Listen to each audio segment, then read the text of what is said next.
Hello friends, welcome to my YouTube channel. आज ये video आपके लिए बहुत ही ज़्यादा कारगर साबित होने वाली है, क्योंकि मैं इस वीडियो में आज आपके लिए हिस्ट्री के जो इम्पोर्टेंट 50 क्वेश्चन है वो आज को प्रोवाइड कराने जा रहा हूँ। जो कि इस प्रकार है। हम सब प्रथम हम इसके सिलेबस के बारे में जानेंगे, जो कि बीए के प्रथम वर्ष यानी कि बीए फर्स्ट ईयर इतिहास का सब्जेक्ट है और द्वितीय सेमेस्टर वालों के लिए यह वीडियो बनाई जा चुकी है।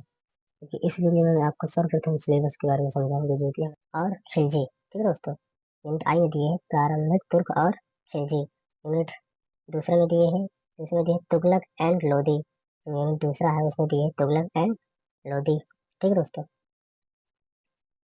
और इसका जो सिलेबस यूनिट 3 में दिए हैं मुगल मुगल बाबर और हुमायूं प्रशासन और भू राजस्व व्यवस्था की विशेष संदर्भ में शेर शाह का अंतर। ठीक है दोस्तों, तो फुल दोस्तों दिए हुए अकबर से शाहजहां मनसबदारी और ठीक है दोस्तों राजपूत और महाराणा प्रताप के साथ संबंध। ठीक है, और धार्मिक नीति। ठीक है दोस्तों, और धार्मिक नीति ये हमारे यूनिट 4 में सिलेबस दिए हुए हैं। ठीक है दोस्तों, यूनिट 5 में देखेंगे। यूनिट 5 में है औरंगजेब। ठीक है दोस्तों, यूनिट 5 में है औरंगजेब राजपूत धार्मिक और दक्कन नीति, मुगलों का पतन और उनका विघटन। मतलब कि औरंगजेब और राजपूत धार्मिक और दक्कन की नीति के बारे में, मुगलों का पतन और उनका विघटन कैसे हुआ। ठीक है दोस्तों, और जो यूनिट 6 में है हमारा शिवाजी के तहत। ठीक है दोस्तों, शिवाजी के तहत मराठा का उदय।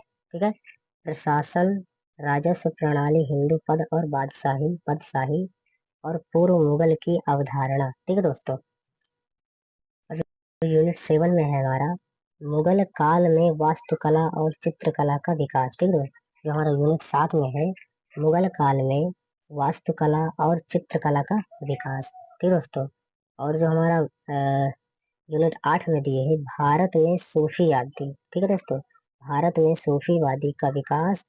ठीक है, और भक्ति में हमारा दिए हुए प्रारंभिक तुर्क। इसके बारे में हम आज अभी इसको पढ़ेंगे। इस प्रकार ये जो हमारा पहला क्वेश्चन है नंबर 1। पहला क्वेश्चन, अलप्तगीन की मृत्यु कब हुई। ठीक है दोस्तों, अलप्तगीन की मृत्यु कब हुई।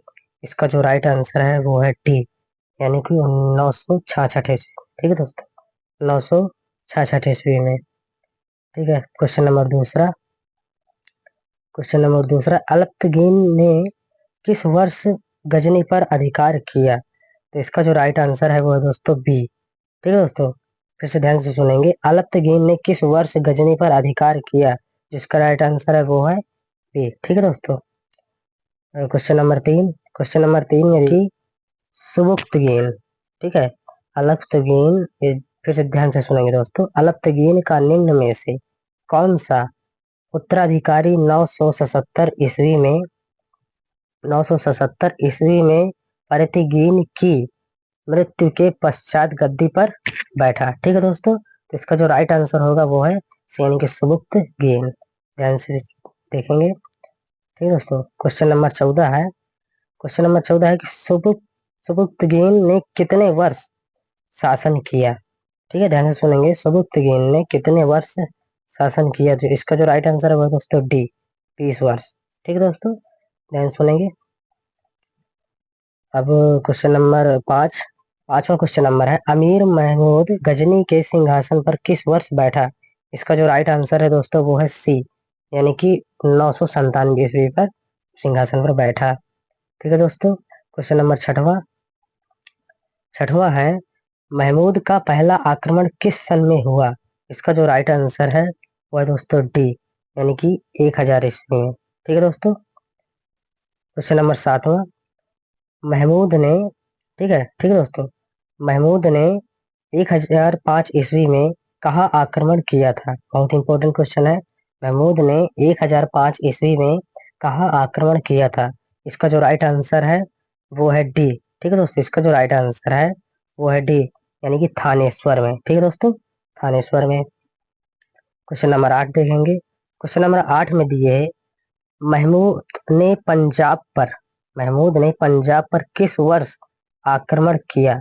इसका जो राइट आंसर है दोस्तों वो है बी, इसका जो राइट आंसर है वो है बी, यानी कि 1020 ईस्वी में। ठीक है दोस्तों, क्वेश्चन नंबर 9 में आएंगे। क्वेश्चन नंबर 9 है, महमूद का अंतिम महत्वपूर्ण अभियान सोमनाथ मंदिर के विरुद्ध था, यह किस वर्ष हुआ? बहुत ही ज्यादा इंपॉर्टेंट क्वेश्चन है दोस्तों, फिर से सुनेंगे।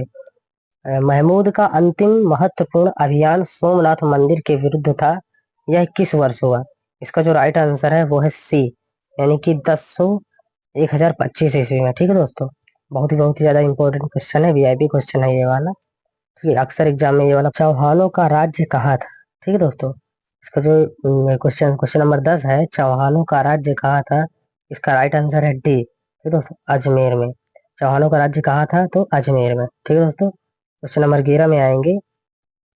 मुस्लिम आक्रमणकारियों का आक्रामक, ठीक है, मुस्लिम आक्रमणकारियों का आक्रामक दृष्टिकोण तथा सैनिक चालें समय के उपयुक्त थीं, जबकि राज्य परंपरागत रक्षात्मक, ठीक है दोस्तों, परंपरागत रक्षात्मक सैनिक चालों का ही प्रयोग करते रहे। यह कथन निम्न में से किस इतिहासकार का है? ठीक है दोस्तों, इसका जो राइट आंसर है वो है टी, यानी कि अलबरूनी। ठीक है, अलबरूनी का। ठीक है दोस्तों, इसका जो राइट आंसर है वो है अलबरूनी का।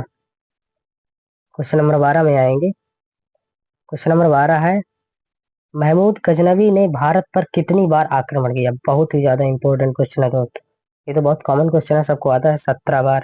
ठीक है, इंपॉर्टेंट भी है और बहुत इजी भी है। ठीक है दोस्तों, क्वेश्चन नंबर 13 है, किताब उल हिंद के लेखक है, किताब उल हिंद के लेखक है, इसका जो राइट आंसर है वो है बी, यानी कि अल बरूनी। इसके भी राइट आंसर बी है। ठीक है दोस्तों, क्वेश्चन नंबर 13 में आएंगे। गौरी वंश का उदय हुआ, गौरी वंश का उदय हुआ, इसका जो राइट आंसर है वो है सी। सॉरी, ये दिख नहीं रहा है, इसका जो राइट आंसर है 12वीं शताब्दी के मध्य में। ठीक है दोस्तों, दिख नहीं रहा है, 12वीं शताब्दी के मध्य में। ठीक है दोस्तों, क्वेश्चन नंबर 15 में आएंगे। तुर्कों की सफलता के सैनिक कारणों में एक कौन सा कारण नहीं था? ठीक है, कारण नहीं था ये पूछ रहा है, ध्यान दीजिएगा दोस्तों। तुर्कों की सफलता के सैनिक कारणों में एक कौन सा कारण नहीं था? इसका जो राइट आंसर है वो डी है दोस्तों। ठीक है, इसका जो राइट आंसर है वो डी, राजनीतिक एकता का अभाव, राजनीतिक एकता का अभाव। ठीक है दोस्तों, नंबर 16 है जो मामलुक सुल्तान से तात्पर्य है, इसका जो राइट आंसर है वो है दोस्तों सी, इसका जो राइट आंसर है वो है सी, तथाकथित दास सुल्तान। ठीक है दोस्तों, तथाकथित दास सुल्तान, इसका नाम थोड़ा सा अटपटा है। क्वेश्चन नंबर 17, कुवात उल इस्लाम मस्जिद का निर्माण करता था। ठीक है, बहुत ही इंपॉर्टेंट क्वेश्चन है।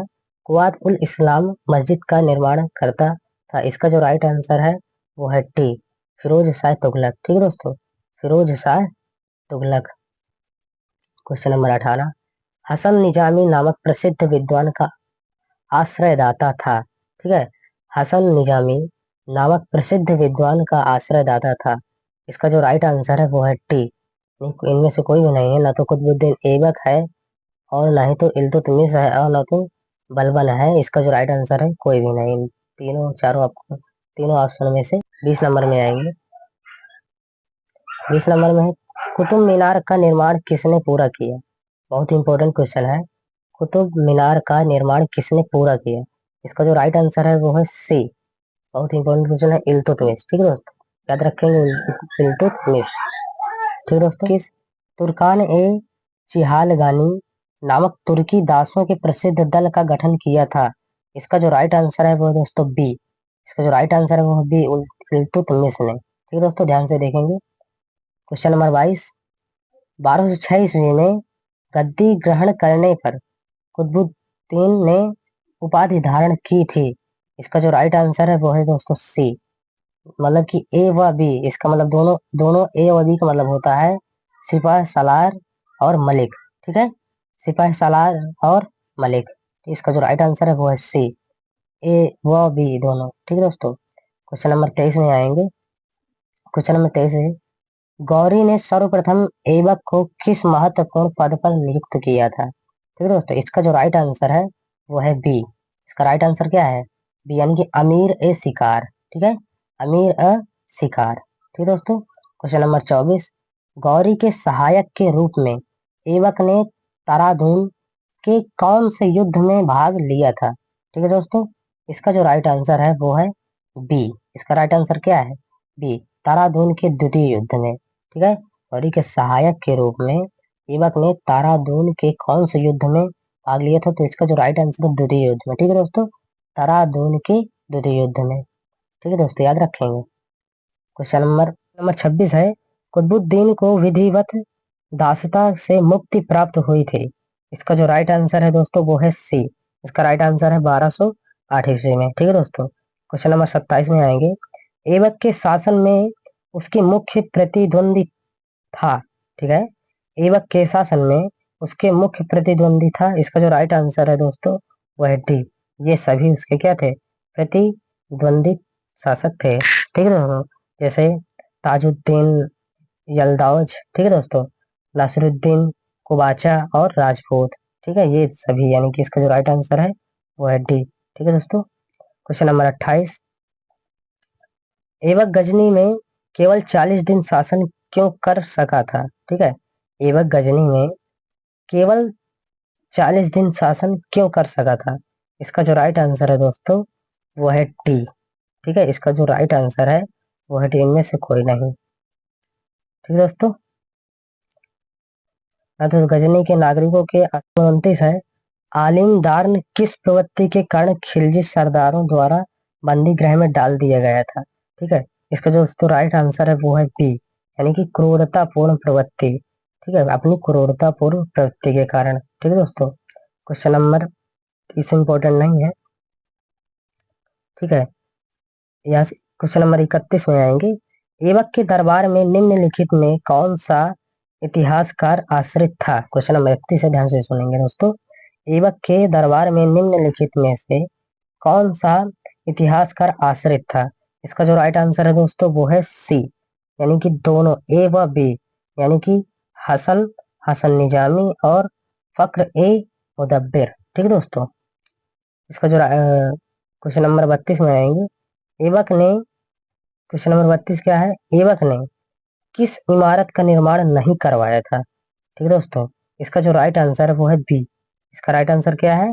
बी, यानी कि अटाला मस्जिद में इसने निर्माण नहीं करवाया था। ठीक है, ऐबक ने। ठीक है दोस्तों। क्वेश्चन नंबर 33 में आएंगे, इल्तुतमिश किसका दास था? ठीक है, बहुत ही इंपॉर्टेंट क्वेश्चन है।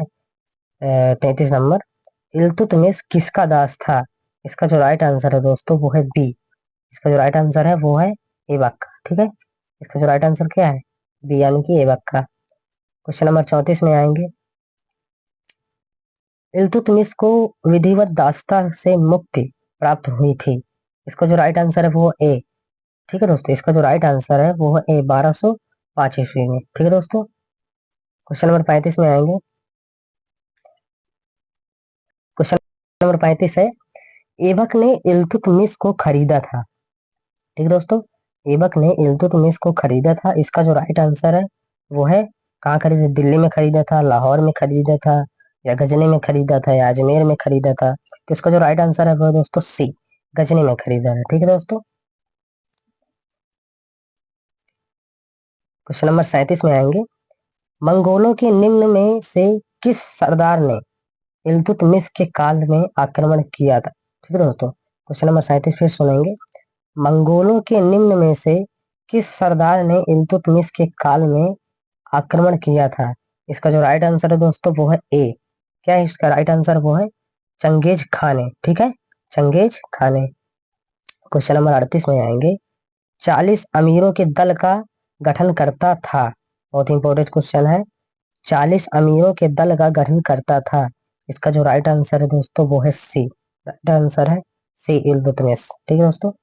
क्वेश्चन नंबर 39 में आएंगे, 1220 ईस्वी में मंगोल किसका पीछा करते हुए सिंध नदी के किनारे तक आ पहुंचे थे? ठीक है दोस्तों, बहुत ही इंपॉर्टेंट क्वेश्चन है। 1220 ईस्वी में मंगोल किसका पीछा करते हुए सिंध नदी के किनारे तक आ पहुंचे थे? इसका जो राइट आंसर है दोस्तों वो है बी, यानी कि जलालुद्दीन। ठीक है, जलालुद्दीन मंगबरनी का पीछा करते हुए वो लोग सिंध नदी के किनारे आ गए थे। ठीक है दोस्तों, ठीक है, जलालुद्दीन मंगबरनी का। ठीक है, क्वेश्चन नंबर 40 में आएंगे। क्वेश्चन नंबर 40 है, कुबाचा की मृत्यु हुई थी। इसका जो राइट आंसर है दोस्तों वो है बी। ठीक है, नदी के डूबने से। ठीक है दोस्तों, इसका राइट आंसर है बी, नदी के डूबने से। क्वेश्चन नंबर 41 इंपॉर्टेंट है इसलिए कट कर दिया गया है। क्वेश्चन नंबर 42 में आएंगे। 711 ईस्वी में अरब आक्रमण के समय इराक का गवर्नर था। इसका जो राइट आंसर है दोस्तों वो है बी। ठीक है, हज्जाज। ठीक है दोस्तों, इसका जो राइट आंसर है वो है बी, हज्जाज। क्वेश्चन नंबर 43 में आएंगे। अरब आक्रमण के समय सिंध पर किसका शासन था? ठीक है दोस्तों, अरब आक्रमण के समय सिंध पर किसका शासक था? इसका जो राइट आंसर है दोस्तों वो है सी, यानी कि दाहिर। ठीक है दोस्तों, दाहिर का। क्वेश्चन नंबर 44 में आएंगे। मोहम्मद गौरी ने पहला आक्रमण कब किया? बहुत ही इंपॉर्टेंट क्वेश्चन है, बहुत ज्यादा इंपॉर्टेंट और वीआईपी क्वेश्चन है। मोहम्मद गौरी ने पहला आक्रमण कब किया था? तो इसका जो राइट आंसर है दोस्तों वो है बी। ठीक है दोस्तों, इसका जो राइट आंसर है 1375 ईस्वी में इसने पहला आक्रमण किया था। ठीक है दोस्तों, आगे आएंगे। क्वेश्चन नंबर 45, महमूद गजनवी ने सोमनाथ के मंदिर पर कब आक्रमण किया? बहुत ही ज्यादा इंपॉर्टेंट और बहुत ही ज्यादा वीआईपी क्वेश्चन है, जो कि बार बार एग्जाम में पूछा जाता है। क्वेश्चन नंबर 45, महमूद गजनवी ने सोमनाथ के मंदिर पर कब आक्रमण किया था? तो इसका जो राइट आंसर है दोस्तों, इसका जो राइट आंसर है वो है ए। ठीक है दोस्तों, यानी कि 1025 ईस्वी में। ठीक है दोस्तों, क्वेश्चन नंबर 46 में आएंगे। मोहम्मद गौरी का वध किसके द्वारा किया गया था? ठीक है, बहुत ही इंपॉर्टेंट क्वेश्चन है। मोहम्मद गौरी का वध किसके द्वारा किया गया था? ठीक है, इसका जो राइट आंसर है दोस्तों वह भी खोखरों और सिया के विद्रोहियों द्वारा। ठीक है, इसका जो राइट आंसर है वो है बी, खोखरों और सिया के विद्रोहियों द्वारा। ठीक है, क्वेश्चन नंबर 47, क्वेश्चन नंबर 47 में आएंगे। कुवात उल इस्लाम मस्जिद का निर्माण करता कौन था? इसका जो राइट आंसर है दोस्तों वो है बी, सॉरी सॉरी, इसका जो राइट आंसर है वो ए है, कुतुबुद्दीन ऐबक ने। ठीक है दोस्तों, इसका जो राइट आंसर है ये है ए, कुतुबुद्दीन ऐबक ने। क्वेश्चन नंबर 48 में आएंगे। हसन निजामी नामक प्रसिद्ध विद्वान का आश्रयदाता था। इसका जो राइट आंसर है दोस्तों वो भी ए है, कुतुबुद्दीन ऐबक। ठीक है दोस्तों, इसका जो राइट आंसर है वो भी ए है। क्वेश्चन नंबर 49 में आएंगे। शुद्ध अरबी सिक्के जारी करने वाला तुर्क सुल्तान था। ठीक है दोस्तों, इसका जो राइट आंसर है वो है बी। बहुत ही इंपॉर्टेंट क्वेश्चन है, फिर से पढ़ेंगे। शुद्ध अरबी सिक्के जारी करने वाला तुर्क सुल्तान था। इसका जो राइट आंसर है वो है बी, यानी कि इल्तुतमिश। ठीक है दोस्तों, इल्तुतमिश, बी आंसर इसका सही है, इल्तुतमिश। क्वेश्चन नंबर 50 में आएंगे। कुतुब मीनार का निर्माण किसने पूरा किया? ये तो बहुत ही इम्पोर्टेंट और बहुत इजी क्वेश्चन है। ठीक है दोस्तों, सबको पता है इल्तुतमिश ने।